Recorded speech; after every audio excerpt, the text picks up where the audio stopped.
को लेकर देखिए, मैंने केंद्र की सरकार ने आदरणीय मोदी जी ने और हमारी हरियाणा सरकार, हमने हरियाणा के अंदर 100% फसल किसान की एमएसपी पर खरीदने की बात कही है। हम खरीद रहे हैं। केंद्र के अंदर भी आदरणीय नरेंद्र मोदी जी ने जिसकी मैंने चर्चा की,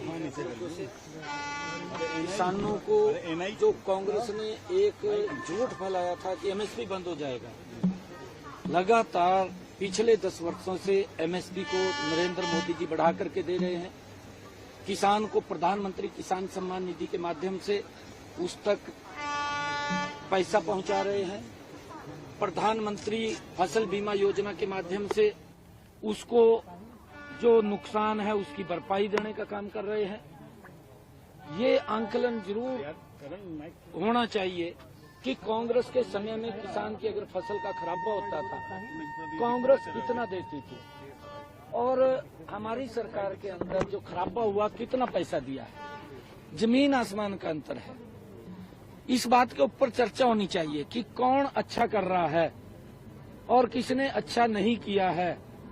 इसके ऊपर चर्चा होनी चाहिए और ये भी चर्चा होनी चाहिए। मैं ये भी एक आग्रह करना चाहूंगा सभी किसान भाइयों से कि हमने इसके ऊपर भी जोर देना चाहिए कि हम जो ज्यादा पेस्टिसाइड इस्तेमाल हो रहा है वो पेस्टिसाइड ज्यादा इस्तेमाल ना हो, क्योंकि उससे बीमारियां फैल रही हैं। पंजाब के अंदर अगर हम देखें कैंसर की बहुत तादाद बढ़ रही है और उसका मेन कारण ये है कैंसर तादाद का कि हम अपनी फसल के अंदर बहुत ज्यादा पेस्टिसाइड और खाद का इस्तेमाल कर रहे हैं और उसके कारण से कई प्रकार की बीमारियां जन्म ले रही हैं।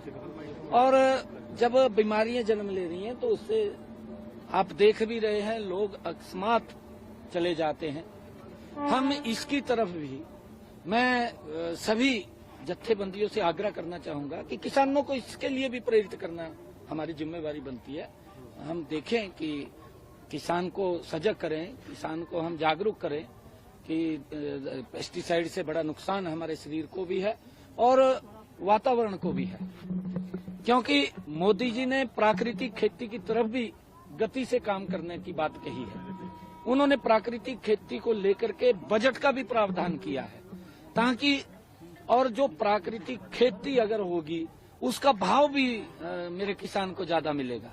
लोग जाकर के लाइन में लग करके लेते हैं क्योंकि उसको मालूम है कि इसके अंदर कोई दवाई या खाद का इस्तेमाल नहीं है। ये इसकी तरफ हमने ज्यादा लोग किसानों को भी जागरूक किया। उनको हरियाणा सरकार कब तक लागू करेगी? प्रधानमंत्री ने भी कहा कि जो आपराधिक कानून जो नई संहिता लाए हैं उसको लेकर के हरियाणा सरकार नहीं, हरियाणा के अंदर लागू हो गए ना वो पिछले 1 जुलाई से लागू हो गए हैं। 100% पूरा हमारे यहाँ से वो लागू है।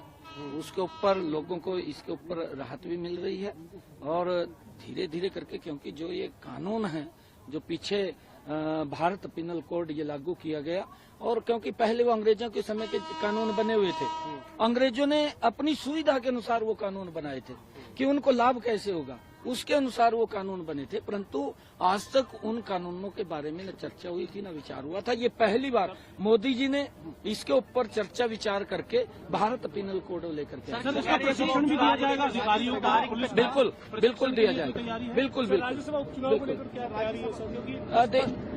देखिए, ये हमारे केंद्रीय पार्लियामेंट्री बोर्ड का विषय है और जो भी उनके नाम हमारे पास आएगा। दिल्ली में भी कोई अहम मीटिंग है आपकी जिसके लिए आप जा रहे हैं? दिल्ली में खास मीटिंग रहेगा? नई संगठन की बैठक है सर। वो प्रधानमंत्री ने कहा कि तारीख पे तारीख नहीं चलेगी। जिस तरीके से जो 3 लॉ जो पास किए गए, आप भी प्रधानमंत्री जी से मिलने थे तो क्या कुछ डिस्कशन हरियाणा से रिलेटेड क्या हुआ सर? कोई बातचीत हुई सर हरियाणा से? नहीं, प्रधानमंत्री जी तो बोलते हैं बार बार कि अच्छा काम करो, लोगों को राहत मिलनी चाहिए। हाँ, 9 तारीख को आदरणीय प्रधानमंत्री जी प्रधानमंत्री बीमा सखी योजना पूरे देश के लिए लॉन्च कर रहे हैं। हमारे लिए परम सौभाग्य की बात है कि आदरणीय प्रधानमंत्री जी पानीपत की उस भूमि के ऊपर जहां उन्होंने बेटी बचाओ बेटी पढ़ाओ का आगाज किया था, आज वो बीमा सखी योजना को लॉन्च करने के लिए